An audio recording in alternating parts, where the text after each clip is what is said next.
Como institucionalizar a educação para as relações étnico-raciais nas instituições de ensino, de modo a fortalecer a luta contra o racismo na infância e adolescência?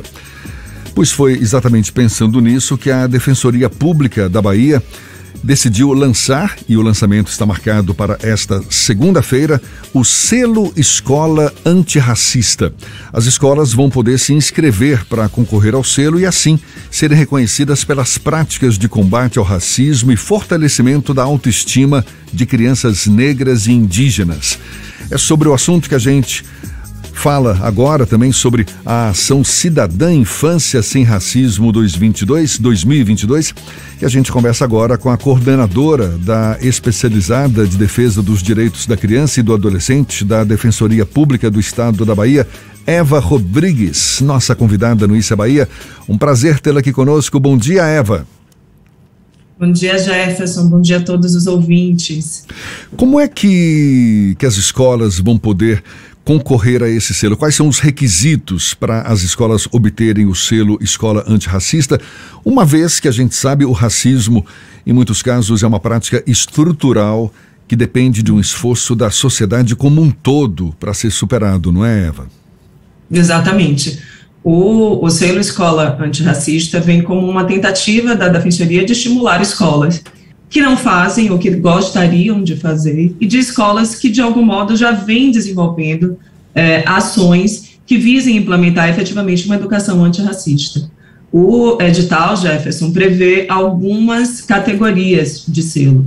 A gente tem um selo que é o selo compromisso, que é o primeiro selo da categoria geral. É um selo que a escola interessada deve apresentar um plano de trabalho que cumpra pelo menos 50% dos requisitos que foram previstos no regulamento. Tem também o selo compromisso, que são escolas que já cumprem pelo menos 70%, compromisso não, desculpa, tem o selo compromisso, que foi o que eu falei, tem o selo reconhecimento, que são as escolas que cumprem pelo menos 70% dos requisitos previstos no selo, o selo excelência, que são das escolas que cumprem 90% dos requisitos previstos no selo.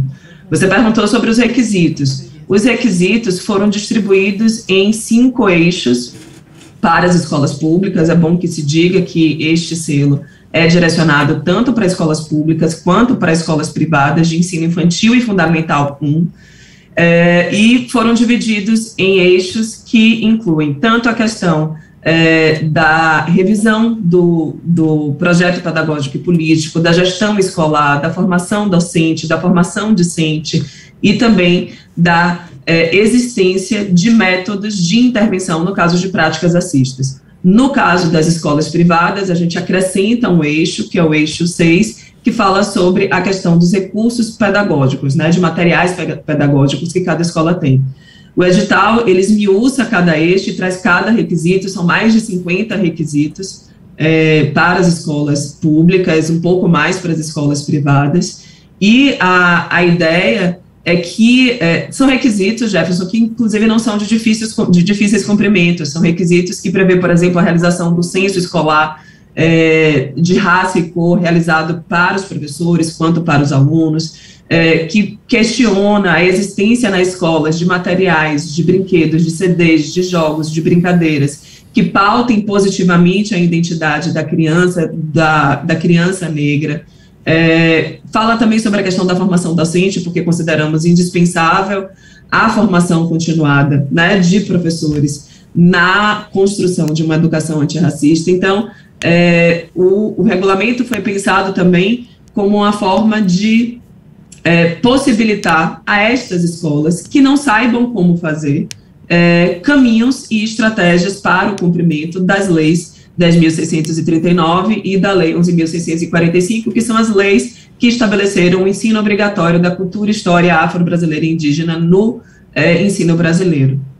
Eva, a gente teve recentemente aqui na Bahia um episódio de racismo institucional envolvendo o cabelo de uma menina negra que ela foi vítima de racismo dentro da estrutura da escola. outros casos no Brasil, infelizmente, se tornam frequentes. É possível que haja o apoio, por exemplo, da Defensoria Pública em situações como essa, porque estudantes de escolas públicas normalmente não têm acesso a questões do direito delas. Como procurar, já que vocês estão nessa campanha de combate ao racismo institucional dentro das escolas, mas existem casos que, infelizmente, ainda fazem parte do cotidiano. Como agir em situações assim? Bom dia, Fernando. Veja, o que aconteceu em São Sebastião do Passé, a adolescente, né, é representada por um advogado, mas a Defensoria Pública, compreendendo que se trata de uma ação que ultrapassa a esfera individual e que atingiu todo o patrimônio moral da população negra, a Defensoria atuou por intermédio do Grupo de Trabalho de Igualdade Racial. Infelizmente, nós só podemos atuar nas localidades, nos municípios onde existe Defensoria Pública instalada. Falo do ponto de vista individual, para que a gente possa defender os interesses da vítima, né, da pessoa, da criança, do adolescente que tenha sido vítima de injúria racial ou de racismo.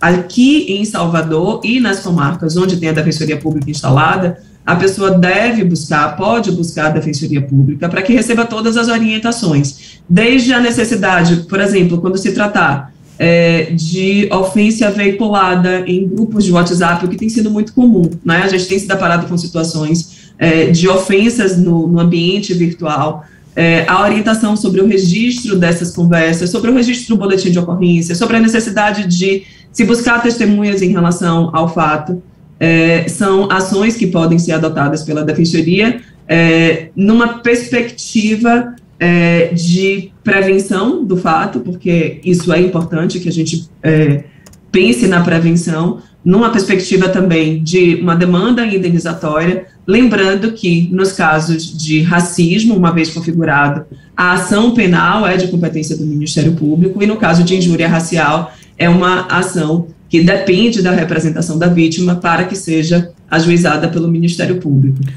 Mas tem sido cada vez mais comum, Fernando, desculpa, porque eu lembrei que em novembro, 20 de novembro do ano passado, a gente teve o episódio da Escola Vitória Régia, da professora de História, em relação ao livro da Conceição Macedo, né, Olhos d'Água. Recentemente também nos deparamos com outra situação aqui, numa escola que envolvia o livro do Jefferson Tenório, O Avesso da Pele. Então, são casos que não são raros e que, infelizmente, têm chegado cada vez mais na Defensoria Pública.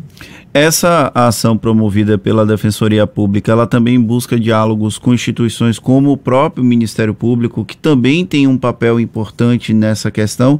E aí eu vou emendar se existe a perspectiva, por exemplo, de uma parceria também com as secretarias estaduais de educação, no caso, Secretaria Estadual de Educação, mas as secretarias municipais daqui da Bahia, porque é um processo de conscientização, de virada de chave, digamos assim, da nossa própria estrutura social, e não é algo que é da noite para o dia, é um processo que infelizmente demora mais tempo do que nós gostaríamos. Há essa ação articulada com essas instituições, Eva? Perfeito. A gente compreende que é um processo que provavelmente nós colheremos os frutos nas seguintes, né, nas futuras gerações. A Defensoria se articulou com a Secretaria Municipal de Salvador, Fernando, porque o selo ele foi inicialmente restrito à educação infantil e fundamental 1, que é de atribuição dos municípios. A ideia é que a gente estenda o selo para todo o estado, iremos apresentar o regulamento para as outras defensorias, para que os defensores públicos consigam implementar nas suas comarcas esses selos também, mas o diálogo tem sido muito próximo à Secretaria do município daqui de Salvador, a própria SEMU, a Secretaria Municipal de Reparação.